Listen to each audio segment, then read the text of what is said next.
On today's episode of Locked On Canucks, we take a look at the player development changes the Canucks made today, what Bo Horvat's new contract may look like, and a game we will play called Yay or Nay on the current Canucks roster. It's Locked On Canucks, and it starts now.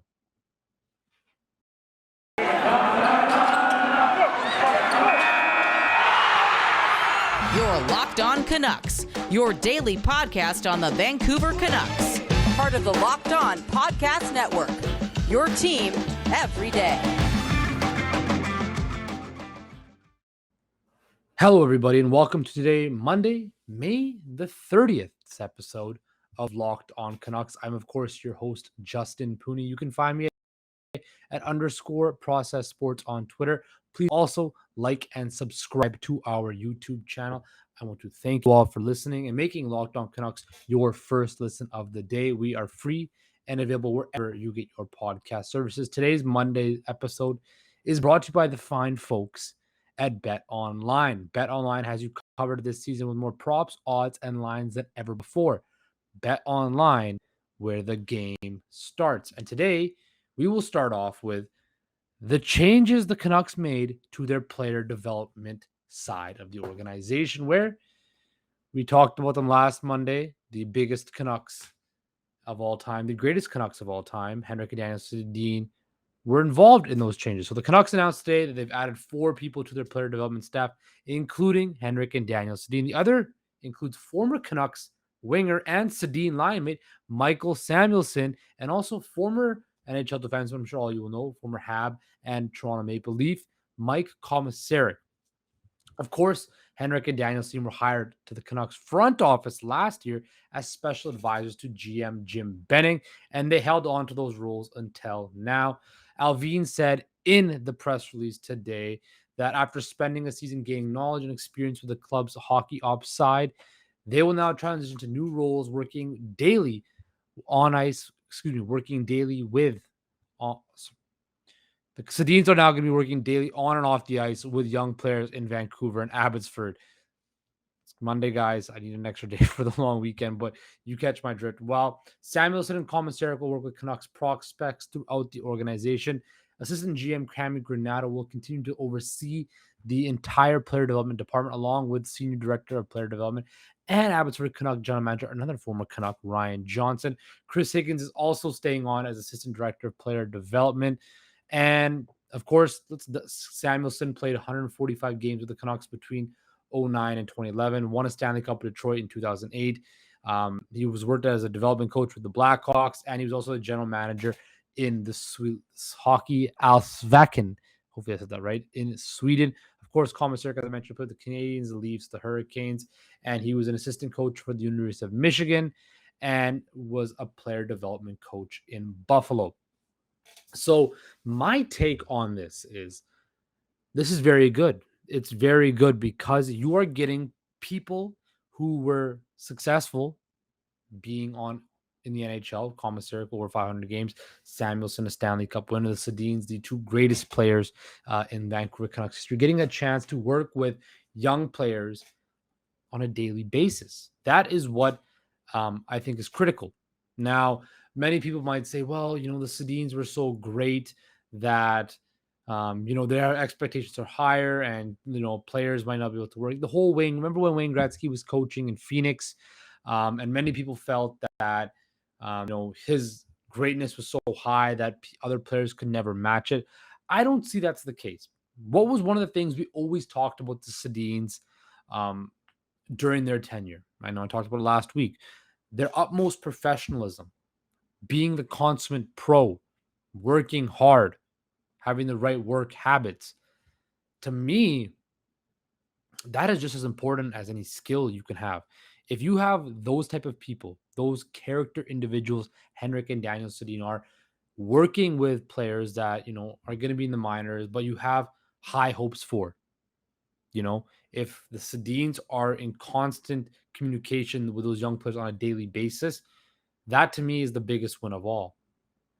They're going to be teaching these young kids how to be a pro, how to work on your game every day, how to, stay late, come in early, stay late. That to me is bigger than any skill set because all these players now are skilled. They have a very good baseline of skill and a high skill level compared to generation 4. It's just a whole cycle of evolution. Look at any sport now. All the athletes coming in now are bigger, faster, stronger, more skilled. But it's how they understand the pro game, how they pick it up, how they pick up those habits, how they deal with back-to-backs, long road trips, practice different types of practice times, how to deal with struggling in the pros, how to being sit on the bench, how to be sitting in the press box. All of that is important. And Henrik and Daniel Sedin have been through all those trials and tribulations, as I mentioned before. It wasn't all roses when they first came into the league. They struggled. They had to go through adversity to get where they were, where they eventually became MVPs, 1,000-point scorers. It takes time. And to have a guy like Michael Samuelsson, who, has won a Stanley Cup, Mike Komisarek was a physical defenseman, a very, what's the word I'm looking for? He was a sturdy NHL defenseman, stay-at-home defenseman, but, he has experience in the college game and he has experience in the pros. And that to me is the most important thing, where you have people that, I feel that if you look at to compare it to basketball, you look at a guy like Jason Kidd. I was watching the Dallas Mavericks postseason exit interviews. They all talked about how Jason Kidd had that player's vision, who also could relate to the players on what it's like from a coach standpoint. Sometimes when you have a coach and they've never done the same, they've never been through the same battles that you've been through as a player, it's hard to relate to them. But having players, who play at the highest level, Henrik and Daniel Sedin, having a guy, Mike Komisarek, who, was not a highly touted NHL player, but was a stay-at-home defenseman, had a very successful career for a period of time. Michael Samuelsson, with those great teams in Detroit with the Datsuks, the Zetterbergs, the Franzens, the Lidstroms, under that just great system they had in Detroit for that 20-year span. Bringing in those type of people who have been in great cultures and great winning environments is key. Henrik and Daniel Sedin were part of a great culture in Vancouver. Same with Samuelsson. Samuelsson, as I mentioned, was in Detroit. You have players that have those experiences that they can pass down that wisdom. To me, it's going to resonate more with younger players because they can be like, hey, well, Henrik and Daniel Sedin are the two greatest players in this franchise history. And they're spending time to talk to me about how to become successful within the same franchise. Oh, I better listen. So I think the Sedins, when they retired, I always took them to be guys that would be better off in the coaching aspect of it rather than the front office with the business side and the I always felt they're better with the X's and O's rather than being in the front office because they were players. But learning under Jim Benning, if they actually ever learned under Jim Benning in the front office, I don't know if that was really the right route for them. But I'm very intrigued to see how they develop as coaches because, coaching, just like teaching, it's very patience driven. I know for myself personally, I could never be a teacher. I have the greatest empathy for teachers because I have zero patience to teach anybody anything. But I'm interested to see how Henrik and Daniel shift from coming from the front office and being an advisor to the GM and shift down to, the grassroots level, the everyday, the day-to-day dealings with young players and, building their confidence up. Because as we all know, with young athletes and young players, confidence comes and goes. On one day, you're on the top of the mountain. You feel like you can do anything and nothing can go wrong. And the next day, you get humbled real quick. And that is something that having, high character individuals, having guys that, have been at the top of the mountain, but also have gone through struggle as well, is going to be so critical because that is how you learn. So all in all, the moves the Canucks made in their player development side, I love that Cammy Granado's ahead of it. One of the greatest women's players of all time. She knows how to have a successful development. Ryan Johnson's done a nice job with the Canucks farm system as well.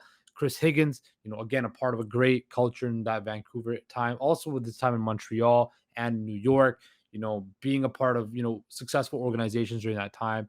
And then of course Michael Samuelsson and Mike Komisarek. I think they're putting people, what I'm noticing with the Canucks right now is they're putting people that have ability to, resonate with other players is important.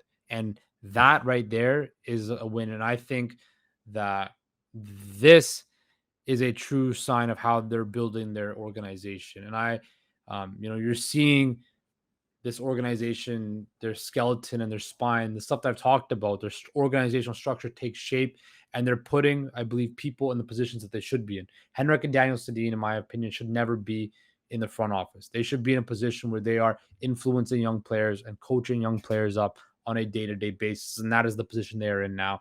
So I am in total in agreement with this new player development change up, and I think it's for the best. And I think it's going to be very interesting to see how, when we start seeing these new young prospects come up, or these new young players, for example, Vasily Podkolzin, Niels Höglander, whoever, just getting the experience to work with Henrik and Daniel Sedin on a daily basis, seeing how that develops their game, and seeing how over the course of next year, how their game grows and how they get better. I think when you learn from people that have had greatness, and you have people that are surrounding your organization that have been great and have been through the battles, it's only going to make your young players better. It's only going to make them learn more. So definitely a win for the Vancouver Canucks today. And I'm excited to see what the official rules are, and what, whatever the press conference is, or whatever the next media availability. And I want to learn exactly how Henrik and Daniel are going to combat this new day-to-day role they have with the organization. So definitely exciting news on the Canucks side on that. But coming up after this break, we're going to talk about Bo Horvat and what a potential new contract for him is going to look like. But first, I want to talk to you guys, of course, about BetOnline. Our partners at BetOnline continue to be the number one source for all your betting needs and sports info. Find all the latest odds, news, and sports developments, including this year's basketball playoffs, Major League Baseball scores, fights, and even next season's NFL futures. BetOnline is your continued source for all your sporting wagering information, from live betting to playoffs, esports, and more. Head to the website today, or use your mobile device to learn more about the trends and action. BetOnline, where the game starts. So, as I just mentioned, Bo Horvat, I've been talking about ad nauseum actually, this entire offseason, is Bo Horvat in need of a new contract. He's got 1 year left on his deal. And I'm going to give you some projections on where I think, because as I said last week, I'm absolutely 99% certain that Bo Horvat is going to sign a new deal. He's going to be with the Canucks for the extended future of his career. And I believe he will retire as a Canuck, because he is the captain, the leader, the face of the franchise, whether you want to say it, one of the faces of the franchise. So I definitely think that Bo Horvat is going to sign on the dotted line. Jim Rutherford has said he wants Bo Horvat back. He was a little bit hesitant to talk about JT Miller last week. So when looking at Bo Horvat's contract and what it's going to look like, he's been here for 9 years. He's a 9th overall pick in 2013. He's been good, very good, but never really been the great. This year, he broke the 30-goal mark for the first time in his career. And I think with Horvat, he is never going to wow you and put up the gaudy numbers, but he's going to do everything well and everything solid, right? There are 21 centers last year in the NHL who scored 30 or more goals. Canucks had 2 with Pettersson and Horvat. So I think when you look at this roster and how it shakes down, is you have, whether Miller stays or not, you have your number 1 center in Elias Pettersson. Bo Horvat will slot into your number 2 centerman spot. And I think that's where he fits best, because he can take a little bit of a lesser role offensively, but also maintain the assignment of checking the opposing team's number 1 line. So, for example, Edmonton, you're looking at the McDavid Draisaitl line. Calgary, if he stays, Johnny Gaudreau line with Matthew Tkachuk and Elias Lindholm. You got the LA Kopitar line. Anaheim, whatever the first line is, the Canucks will go up against. The Horvat line will get that assignment most of the time, because his ability to play a 200-foot game. So when you're looking at it, breaking down, you look at the comparables. Now, I'm not saying Bo Horvat is this guy, but Bo Horvat plays a similar game, in my opinion, to Ryan O'Reilly. Now, Ryan O'Reilly is, of course, a Stanley Cup winner, Conn Smythe winner. And I believe that he is, the epitome of what a 200-foot center is. Ryan O'Reilly makes $7.5 million a year. So I think Bo Horvat is going to make 700 700 did I say 700 million? Yeah, sorry. Ryan O'Reilly makes 7.5 million a year. I don't see Bo Horvat making 7.5 million a year, but what I do see is him fitting, maybe signing a deal similar to what Ryan Nugent Hopkins signed with Edmonton this past offseason. 8 years, 41 million. Now, do I think the Canucks will hand Horvat an 8-year deal? No. But would they rather go a bit of a longer term deal and lower the cap hit, but keep the guarantees around the same, rather than doing a shorter term deal with a higher AAV? I think Horvat wants to stay in Vancouver. He's a big part of the community, a big part of what the Canucks have been building. And I believe that Bo Horvat is the type of guy to take a hometown sort of discount to help the roster build more. Now, by no means does Bo Horvat owe the Canucks anything and have to take a hometown discount. As I said before, I believe players have such a short, finite time to maximize their profit, maximize their career earnings, and build that generational wealth for their families, to set their families for success. So if Bo Horvat wants to get paid market value, by all means, if he becomes a free agent next year and has another good year, I mean, he could sign for over 6.5, some maybe 7 million. Some teams might offer him if he scores another 30 goals this year. Now, for me personally, I believe that Horvat will get a bump up. I think he's going to somewhere slot into he's not going to make more than Pettersson. I think you're going to see Pettersson Hughes at the top of the Canucks internal cap structure.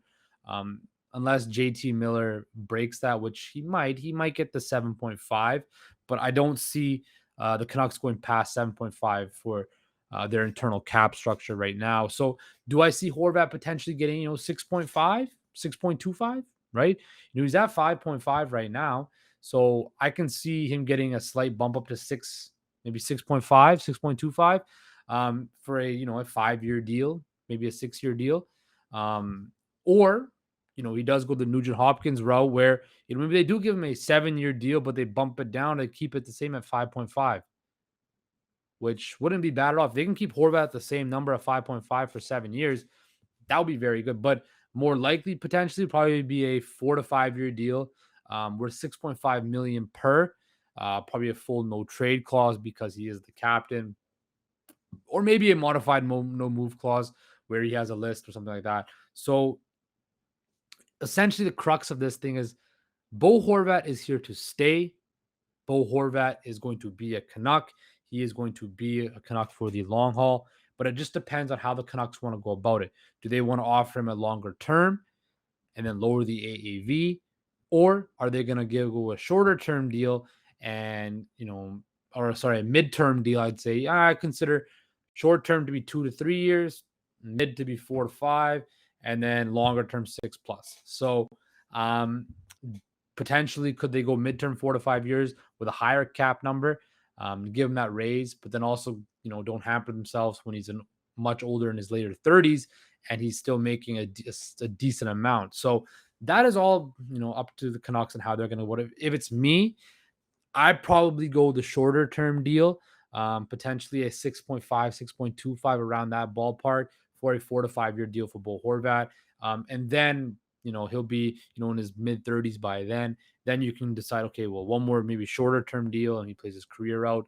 However you want to play it out after that, we see where it goes. But immediately I see this deal getting done before the JT Miller deal gets done, if that does get done. And speaking of JT Miller, I was listening to Ray Ferraro today saying they don't have to sign JT Miller this offseason, which if you look back to my episode last week, I said the Canucks don't have to sign JT Miller. What's he going to do? Hold up withhold his services and not get paid? I don't see that happening. So the Canucks could essentially just keep JT Miller, ride it out for the year, see what happens. And then if they have playoff success and he wants to stay, he can stay. Or they use him as a rental. They don't give up any assets and he walks and you still get his contract off the books. But you lose him for nothing, but you have him as a rental. So nice to see that me and Ray Farrar, who I believe is one of the smartest people in the hockey industry, thinking on the same wavelength.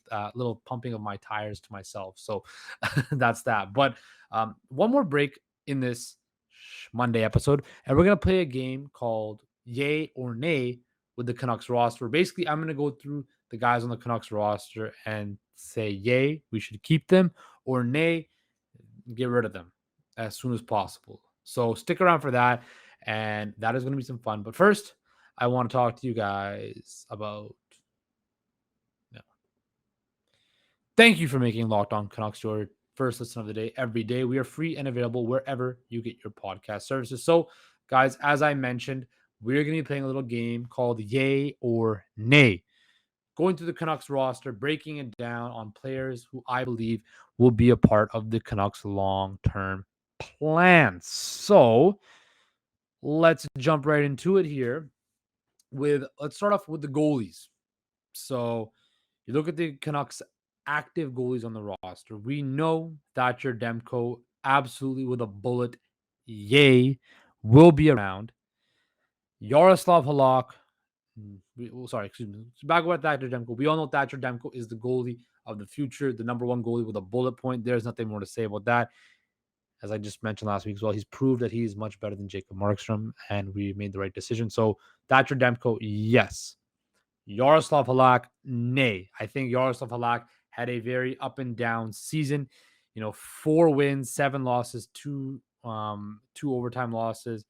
His goals against average is 2.94, almost 3. Didn't really have a successful year this so far with the Vancouver Canucks. So nay, I don't see him sticking around any further, but he still has, I believe, Yaroslav Halak is still on under contract with the Canucks. I'm just going to check that. Excuse me as I Google on it. But yes, Yaroslav Halak is still under. I know Yaroslav Halak is a free agent starting next year. So he's got one more year left on his deal. So unless the Canucks can package him up and trade him, he will be there, or they just release him on waivers. But I definitely see Spencer Martin going to the next goalie, a yay, sticking around and being the full-time backup with the Vancouver Canucks. So those are the 3 goalies. Again, there's Mikey DiPietro. I think Mikey DiPietro, just his size is not where it's at to be an NHL goalie. So I don't see him. I just see him kind of playing in the minors. I see Spencer Martin elevating to become the Canucks backup goalie. Let's go to the defense where we have Quinn Hughes. Of course, yay. He has 5 more years remaining on his deal. And, he is the cornerstone of the back end for the Vancouver Canucks. Oliver Ekman-Larsson, nay, but we have to be realistic. 7.26 for the next 5 years. He's going to be around. So although I don't think he's going to be a long-term part, we have to just come to the facts that he is going to be here because nobody's going to take that contract. Next up, we have our man, or our maligned man of Tyler Myers. Again, I don't think Tyler Myers is an answer on defense to be in your top 6. The puck looks like a grenade on a stick half the time. I'm nervous when he touches the puck.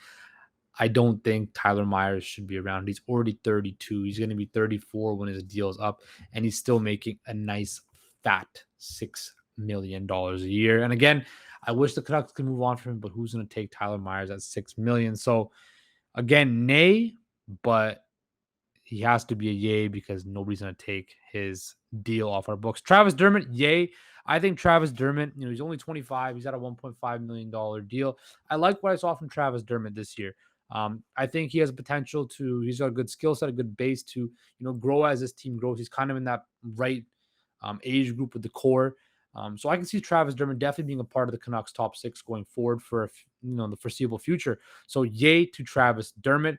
Then we have guys like Luke Schenn. I like Luke Schenn. He's got maybe $850K this year. I see the Canucks re-signing him to maybe a 2-3 year deal. Hopefully not 3 year. Hopefully it's a 2 year deal. I like what he has with Quinn Hughes. He's a good veteran presence. So in the short term, yay for Luke Schenn. Finally, Kyle Burrows and Brad Hunt. They're just good depth pieces. I don't think they're kind of interchangeable. So I'm going to go with nay with both of those two. And then we go to the forwards. So before we do the forwards, excuse me. So if you think about it, really only like two guys I think are worthwhile keeping, and that's Hughes and Travis Dermott. Luke Shen in the short term, I guess. So we obviously know that's where the work needs to be done in the back end for the Vancouver Canucks. But going up front, of course, Elias Pettersson, check, yay. We know what he is. He's got a superstar capability. Definitely showed that in the second half of this season. Elias Pettersson is a superstar talent. We just got to see him take that next level and become a consistent superstar. Same with Quinn Hughes and Thatcher Demko, become consistent superstar players on a daily basis, a game-to-game basis during a regular season, so the Canucks can make extended runs in the playoffs or even just make the playoffs in general. Bo Horvat, I just talked about his whole contract situation, so of course he's a great leader, 200-foot player. Bo Horvat definitely will be a Vancouver Canuck for the years to come. JT Miller, yay, with a caveat. Of course, his whole contract situation. I would love to keep JT Miller. I think he's an engine. He's a guy that plays the game the right way, hard, physical, gritty, sandpaper, as Jim Rutherford has said, and he's a leader. 99 points, plays center, plays wing. So JT Miller, power play, penalty kill, wins faceoffs, does kind of everything. So JT Miller, yay, but if he wants 8+ million for 7 years, then that turns into a nay. So it all depends on the contract situation. But if I'm looking at it in a vacuum, JT Miller, of course, is a yay. Then we have Connor Garland, who still, just signed a new deal in the offseason, who had his ups and downs, started off strong, middle of the season was rough, finished strong. I like the way Connor Garland plays. I know a lot of people are kind of like, hesitant. I like the way he plays. He plays with that sandpaper game. He's a pest, an agitator, and he can put the puck in the back of the net. So I like Connor Garland's game. I think he's, definitely a guy the Canucks can use going forward. So yay to Connor Garland. Tanner Pearson, I've never been a big Tanner Pearson fan. I feel like his game is too inconsistent. And there's times where you just don't notice him. When I'm watching the games, I don't notice him enough. And if he's playing in a top six role, you have to do something where we notice you. Like there'll be games where, he'll be, scoring, playing the penalty kill, and you say, hey, Tanner Pearson's going. And there'd be a stretch of games where like I totally forget Tanner Pearson even plays for the Vancouver Canucks. So I'm not a big Tanner Pearson fan. I'm gonna go nay. Jason Dickinson, he did not fit the role for number 3 center this year. I know he was injured, but he had a very rough year. And from what I saw, I just don't think Jason Dickinson's that guy. So nay. But again, he's got a $2.65 million cap hit. If you can package him up with something and move him for, a more reliable third line center or another piece, then do it. But I don't see that happening. Brock Besser, of course, is an RFA, but I think, we would keep Brock Besser. You can score the puck, put the puck in the back of the net. The biggest thing is just his durability, but you don't find guys like him with that type of talent don't grow on trees, and you're not going to find that that easy. So, yay to Brock Besser. It looks like he's going to sign a bridge deal, so I will keep Brock Besser. Matthew Highmore, Juho Lamiko, who just won the World Championships with Finland. I would say, they were good. Again, for fourth line players, they're good. If you want to keep them, they're cheap. They're young. So I know Highmore is, I believe, 26. Lumiko's 26 as well. So, they're in that same kind of age group with the rest of the Canucks core. So if they're cheap and they play effective, then keep them. But I don't see, but doesn't really push the needle for me. And then, of course, you got guys like Brad Richardson, who's a UFA, probably won't be back. Alex Chiasson maybe will back. His agent said after the reports came out, he's going to sign in Switzerland, saying he wants to be back in Vancouver. And he actually, did a lot of good. And I wouldn't mind having him back in a bottom 6 role with the Canucks at the right terms. So, I would keep Alex Chiasson because he scored some goals, played in a gritty-ish game. So I would definitely keep Alex Chiasson. So that is that with our yay or nay of the Canucks roster. That's my personal opinion. And we will see what transpires this offseason with Jim Rutherford and Patrick Allvin and how they build the rest of this roster. But that's it for today. Thank you for making Locked On Canucks your first listen every day. Tomorrow, we will dive into some other different options. Maybe I'll even break down what Brock Besser's next contract might look like. But now I want you to make your second listen Locked On NHL. From first round matchups to each Stanley Cup kiss, Locked On NHL covers the playoffs like no other. Hear the latest news and opinions from local experts every Monday through Friday. And of course, it's free and available wherever you get your podcast services. Take care, guys. Stay safe. We will talk to you tomorrow.